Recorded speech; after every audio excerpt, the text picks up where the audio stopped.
11 கோடி 11 கோடி ட்ராக்கு இந்த இது மண் வைத்துனது மண் வயசு கறந்து குடிதோண்ணா இருள மண்ணை ஏற்றி போட்டாங்க. உள்ள மண்ணை அள்ளி வெளியே போட்டு உள்ள அவ்வளோ இந்த கல் பதிச்சிருக்காங்க. வெள்ளத்துக்கு அப்புறம் உள்ள முளைச்சு இந்த கல் அவ்வளோ உட மரத்தில் நீங்கள் எடுங்க போட்டு ஐக்கு விட்டது உடைய மரம் இருக்கக்கூடாது. 2 கிலோமீட்டர் இந்த பாதை 2 கிலோமீட்டர் அங்கிட்டு போவோம். 2 கிலோமீட்டர் இருக்குது. இன்றைக்கி தூத்துக்குடி மாநகராட்சிக்கு உட்பட்ட சீனாவானா குளம் தான் இன்றைக்கி வந்திருக்கிறோம். நீங்கள் பார்த்தீங்கன்னா தெரியும் இந்த குளக்கரை எப்படி இருக்குதுன்னு சொல்லி.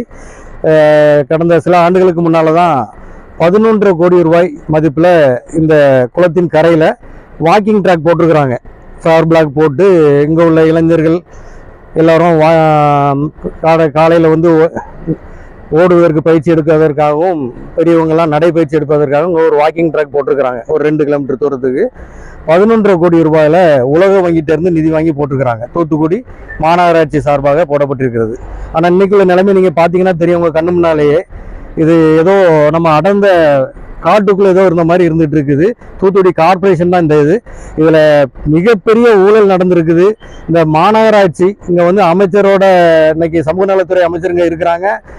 முதல்வரின் சகோதரி MP கனிமொழி இருக்கிறாங்க.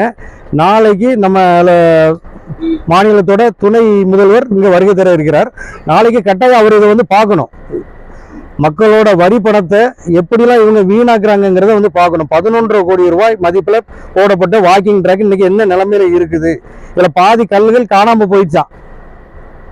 இவ்வளவு பெரிய முறைகேடு இந்த கார்பரேஷன் நடந்துட்டு இருக்கு. இந்த கார்பரேஷன்ல இது மட்டும் இல்லை, ஏற்கனவே நாங்கள் டெண்டர் முறைகேடுகள்லாம் நாங்கள் கொண்டு வந்து இன்னைக்கு மதுரை உயர்நீதிமன்றம் அதுக்கு ஸ்டே கொடுத்துருக்குறாங்க. இதெல்லாம் இவங்களுக்கு மேலே குற்றம் சாட்டப்பட்டு ஒரு மதுரை மாநகராட்சி நம்பர் 1 ஊழலில் இருக்குதுன்னா இன்னைக்கு தூத்துக்குடி மாநகராட்சி நம்பர் 2 இடத்துல ஊழலில் திகழ்ந்துட்டுங்கிறதுக்கு இது ஒரு பெரிய உதாரணமாக இருக்கிறது. நமது உயர்நீதிமன்றம் சீமை கருவேலை உடை மரங்கள்லாம் அகற்றணும்னு சொல்லி உத்தரவு கொடுத்துருக்குது. ஆனால் இங்கே பார்த்தீங்கன்னா தூத்துக்குடி மாநகராட்சிக்குள்ளே இவ்வளோ உடைமர காடு இருந்துட்டு இருக்குது.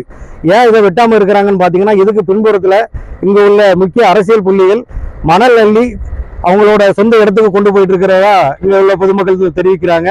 அதனால தான் இந்த உடமரங்கள்லாம் வெட்டப்படாமல் இருந்துட்டு இருக்குது. அது மட்டும் இல்லாமல் நாளைக்கு பாரதிய ஜனதா கட்சி சார்பாக நமது துணை முதல்வர் இந்த இடத்துக்கு வந்து பார்வையிடணும்னு சொல்லி கோரிக்கை மனுவை கொடுக்க இருக்கிறோம். ஏன்னா அவர் வந்து பார்த்தாலும் தெரியும் இந்த தூத்துக்குடி மாநகராட்சியோட அருமை. 11 கோடி நிதியை என்ன பண்ணியிருக்கிறாங்க, இந்த உடைமரத்துக்கு பின்னால என்ன மர்மம் இருக்குங்கிறது நாளைக்கு துணை முதல்வர்கிட்ட நாங்கள் மனு கொடுப்போம். அந்த மனு அடிப்படையில் அவர் வந்து இங்கே வந்து பார்த்தாச்சுன்னா இதனுடைய ரகசியம் வெளிப்படும் என்பதை நான் தெரிவித்துக் கொள்கிறேன்.